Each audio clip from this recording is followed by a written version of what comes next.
Our new song is available for pre-order at getcominghome.com. Check it out. Download iTunes to pre-order and support our work. Ladies and gentlemen, from the New York Times, the Pentagon will be sending more U.S. troops to the Middle East as tensions rise. This is it. World War III, ladies and gentlemen, this is exactly what's happening. There's no other explanation. With the sending of more U.S. troops, it means the end is nigh. And they say the troops will number in the dozens. Oh, that actually doesn't sound that bad, actually. Not that I'm a fan of these deployments or anything like that. But, you know, a lot of people are coming out and they're saying it's apocalyptic. They think it's going to signal World War III or whatever. But it looks like the number will be in the dozens, which kind of sounds like 48 maybe. But it's to protect the thousands of Americans who are stationed there. Stationed implies what? Diplomatic or military posting? No, military. Yeah. Well, I'm just saying, like, it's sent not to the Mediterranean? It's not like 10,000 people or whatever, right? So, however, it is interesting because they are likening this or relating it to the Israeli airstrikes against Hezbollah that killed at least 350 people in Lebanon, Defense Department officials said on Monday. Major General Patrick S. Ryder, the Pentagon press secretary, declined to say exactly how many troops are deploying, citing operational security. In light of increased tension in the Middle East and out of an abundance of caution, we are sending a small number of additional U.S. military personnel forward to augment our forces that are already in the region. I think we have, 40,000 in the region or some massive number? We're seeing more of them arrive now. This is in part due to the escalation and what I think we could call officially a war with Israel and Hezbollah. Since October 7th, Israel and Hezbollah have been engaging in low-level warfare, shooting rockets across the border. Northern Israel was forced to evacuate something like close to 100,000 people. Southern Lebanon was forced to evacuate something like 50,000 people. And we've been seeing the intensity of this conflict kind of rise with the walkie-talkie and pager attacks. That was a 15-year operation, they said. Did you hear that? It's amazing. They set up a shell company, a fake company out of Hungary to manufacture pagers. The whole thing was done over 15 years. That's crazy, dude. The Jews are really trying to win back some prestige after their major failures on October 7th. But then following that attack, we've seen some of the Hezbollah generals get killed. So Israel cannot allow Hezbollah to exist on its border, which is why they're taking these moves. And I think this is some posturing by the United States to prevent a wider outbreak. Isn't Hezbollah the official military of Lebanon? So they're part of the government. They're like a faction of the government. Lebanon is like ruled by multiple factions. Right. Tribal. So there's the Hezbollah is like the Shia faction. There are Sunnis. There's other different ethnic groups in the region. But I really think this is one part of the chessboard in the larger chessboard. We're seeing things escalate in Ukraine. We're seeing things escalate in Israel. God forbid we're going to see things escalate in the Taiwan Strait. And this is all due to Joe Biden's weakness at the top of the American government. Bro, did you see the cabinet meeting with Jill? It's outrageous. First one in 11 months. Here we go. And he says, "Take it away, kid." But listen to him speak. He's just like, like he's gone. He is gone. He's not running the country. No, and he's probably not for a while now. He's been on. So New York Post had a story. He's taken 48 years worth of vacations in 4. I don't think he's ever been doing anything. He's been just screwing off. Well, when you're about to retire, you have to use up those vacation days. That's right. That's right. The Biden administration is completely in sort of senioritis legacy building mode. And so he'll posture on Israel and Palestine right now saying like, oh, I'm really going to he doesn't say it. One of his spokespeople says we're really going to get serious about a ceasefire. We're not going to let them do whatever. But then obviously, to your point, things are escalating. I don't think that he has any actual influence over any kind of ceasefire or peace talks, which puts Kamala Harris in a very weird position, right? Because the best thing she could do to win supporters right now is to promise that she would guarantee a ceasefire, which she absolutely cannot do because she's inheriting the Biden administration, which is terrible legacy, and also because she's not a good negotiator herself. That's my editorial opinion.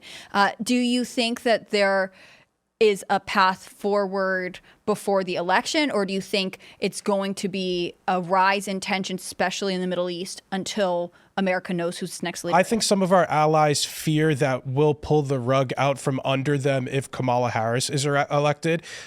We should be applauding Israel for their attacks against Hezbollah. I feel like people forgot that Hezbollah was responsible for the death of hundreds of American servicemen when our embassy was bombed in Lebanon, among other terrorist attacks. So, Israel is really really fulfilling. I think we had a $7 million bounty on a couple of people that Israel killed, who again were responsible for the death of American service people. We should be applauding our allies for fighting back. We should be applauding Ukraine. But you think it'll be bolder and bolder action until Trump is potentially elected? I think Israel and Ukraine think they'll have more support from Joe Biden and then Donald Trump than they would be getting under Kamala Harris administration. That's interesting. Especially the case for Israel. I think that Kamala Harris would try to leverage like weapons rearmaments. I would think Israel. she would be more supportive of Ukraine than a Trump administration.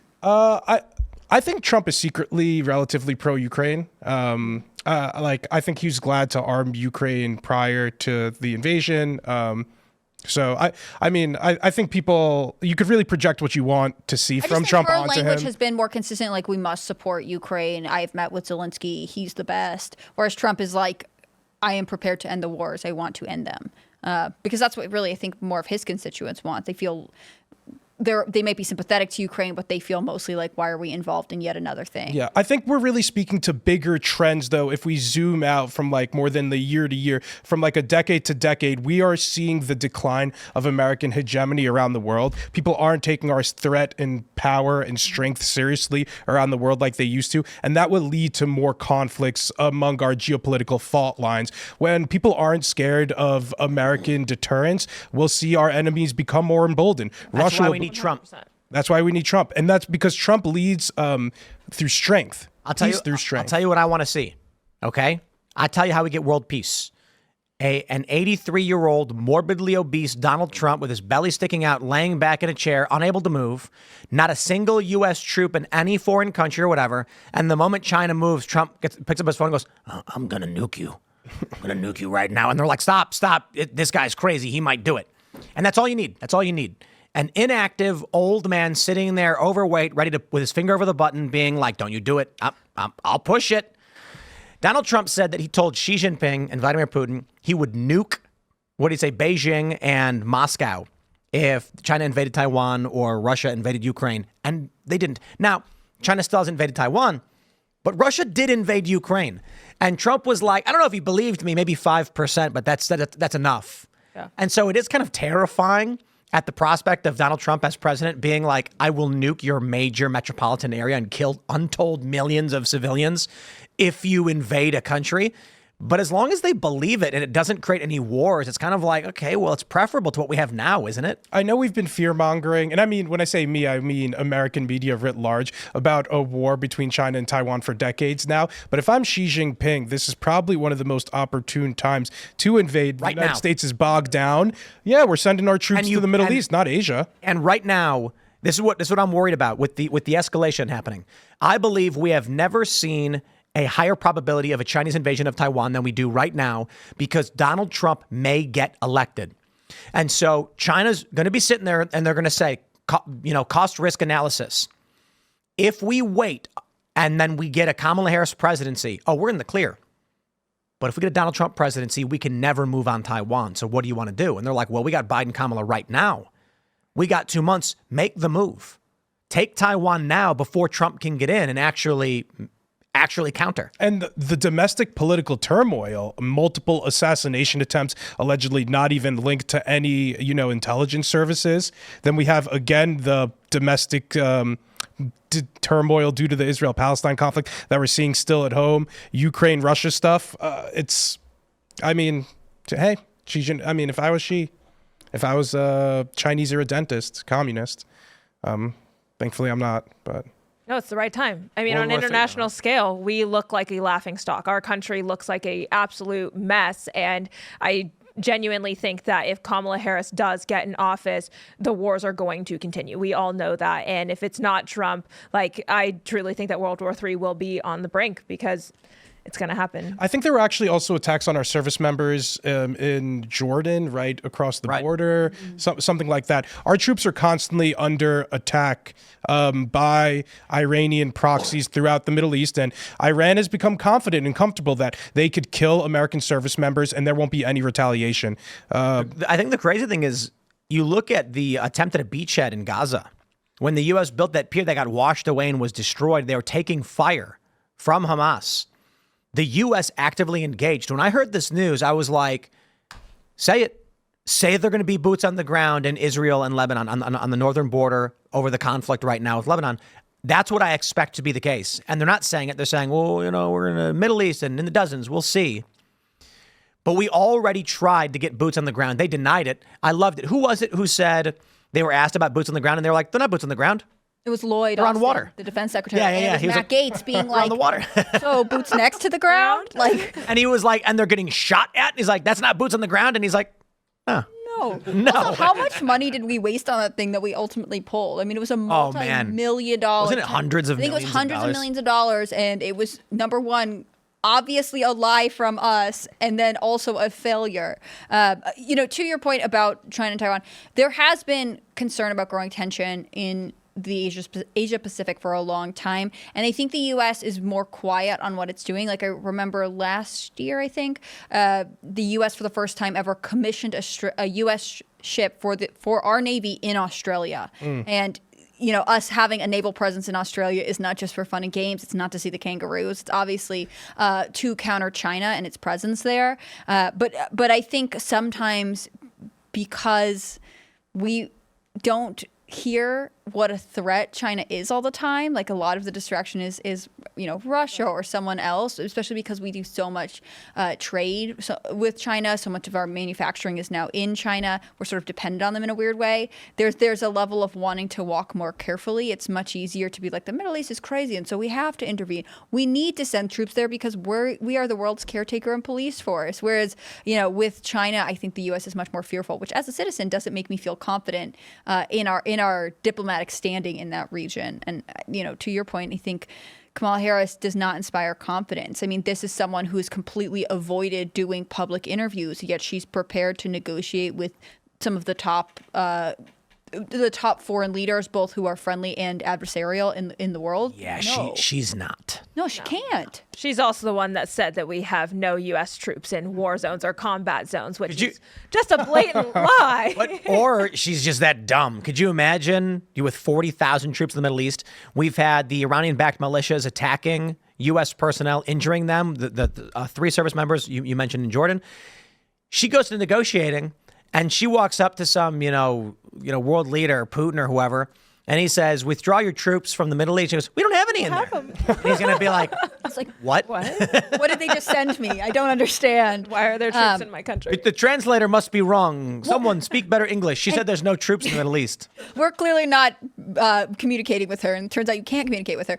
There was this letter that the Harris Walls campaign is promoting that, top former military officials are signing in support of her, which to me, if you were an active service member, if you were the family member of a service member, wouldn't you then feel like everyone was about to betray you? She doesn't even know where our troops are, yet this is the person who wants to be the commander-in-chief. And how much money are all of these people who are signing that making? Right. Because there is so much money to be made from arms trading. And then even when you see like Josh Shapiro signing the bombs, or I don't remember what it was, but signing them, and Zelensky's standing right there behind him, like crazy. Signing the bombs. That's wait, why is that crazy? That he's signing bombs manufactured in Pennsylvania with Zelensky? Yeah, I mean, think about it. Americans are not in favor of war in general. In Pennsylvania, support for Ukraine is popular, and these are more jobs happening in Pennsylvania. The jobs thing I understand. And they're going to fight what they see as tyranny. So it's like Trump's a threat to democracy, Putin's a threat to democracy. I feel like signing bombs like that is just bad. Like PR. those bombs are going to kill people, and I mean don't kill think bad that, people who are invading your homeland. But now Ukraine. We are America, Elad. We are the United States. No. Zelensky. Shapiro and Zelensky were signing the bombs, I guess. But yeah. Yes, for Shapiro, right? Yeah. Russia is a common enemy of ours. They're invading a sovereign country. But now Ukraine is fighting in Russia. So that war does not seem to be this one-sided narrative that we thought it was. I personally don't think we should ever have been involved. I could understand having sympathy to a smaller country that is maybe seeming like it's being. It wasn't sparked by Ukraine. Ukraine's invading Russia back. Why would Josh Shapiro sign these things? I understand jobs in Pennsylvania, maybe, but can't you just tour a factory? Signing your name to something that is going to kill people, especially when it's civilians, that seems weird to me. If we believe in peace through strength, we need to work hard at reinvigorating our manufacturing capacity, our arms capacity, and that needs to start in Pennsylvania. It's a good thing it's happening in Pennsylvania. But we could bring back other manufacturing manufacturing jobs. It doesn't have to just. Well, let's break this down too. It's important to understand the $250 billion spent on Ukraine isn't in Ukraine for the most part. A lot of the money did go to these groups that were fraudulent, and the government gave them to fake businesses who took the money and ran. That's true. But most of the money is spent here to make weapons that will be shipped there. So a lot of people like the jobs. I can't remember who we were talking to. It might have been Gates. That there are districts, and we ask, like, why are there Republicans who always vote for war no matter what? And he's like, they're in district. I don't know if it was Gates, but the member of Congress was like, well, there's members of Congress whose whole economy is weapons manufacturing. Mm-hmm. Totally. If they come back and say we're opposed to war, all those jobs are gone. Ain't nobody going to vote for them. Armed manufacturers do this on purpose. They'll work with congressmen to have their factories be in their districts, and that is the basis of the military-industrial complex, which, for the record, I think is a good thing. I think it's important for us to have a strong military, and the way we deter our enemies is with a strong military. So I think we really need to reinvigorate that. I don't mind having a strong military. I think it's weird that Josh Shapiro, the governor of Pennsylvania, would sign missiles that are going to kill people in two countries that he is not tied to. They didn't attack Americans. It's Russians and Ukrainians fighting amongst themselves. Seems very strange to me, but maybe I'm just anti-war. Hey, look, I don't like that China has, Uyghur Muslims in concentration camps, and they extract their organs to sell to wealthy Middle Easterners who want halal organ transplants. That's nightmarish. I don't like that they have the Uyghur Muslims be raped, and then many of them undergo forced abortions. I ain't about to advocate for invading China and getting involved in a massive international conflict with World War III over it.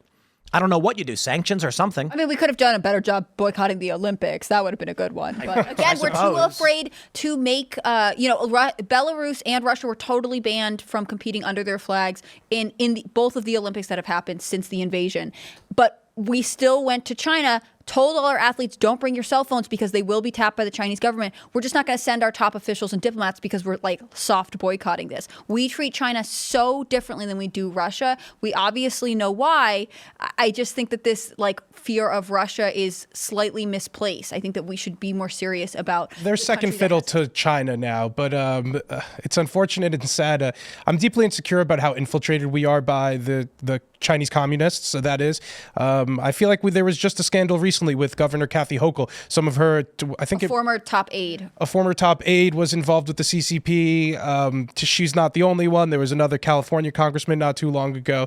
And this is probably just the tip of the iceberg when it comes to a lot of this infiltration. And the thing is, they're not worried as much about the reverse happening in China because we cannot as effectively infiltrate China because they are in a multicultural society. They aren't open to immigration like we are. Yep. We're welcoming to everybody here in our country. But China, if you're not Chinese, you stand out. However, the argument would then be that there are people born who are of Chinese ethnicity to Chinese family and speak fluent Mandarin and then enlist, and they say, you're ethnically Chinese, we're going to send you to China. It's harder to convince, because immigration, especially, because even if you have an American-born Chinese man who goes to China, they're going to be like, you're an American, you're a foreigner. So they're going to. It's not as easy. And then they send someone here to emigrate, or it's because we're open to immigration. Well, they take advantage of our values. China looks at us and our ideals that, we bring in all people of all races into our army, and they see that as a weakness to take advantage of cynically. So thanks for watching this clip from Timcast IRL. Make sure to check out the live show Monday through Friday at 8 p.m. on this channel. Subscribe, and we'll see you all there.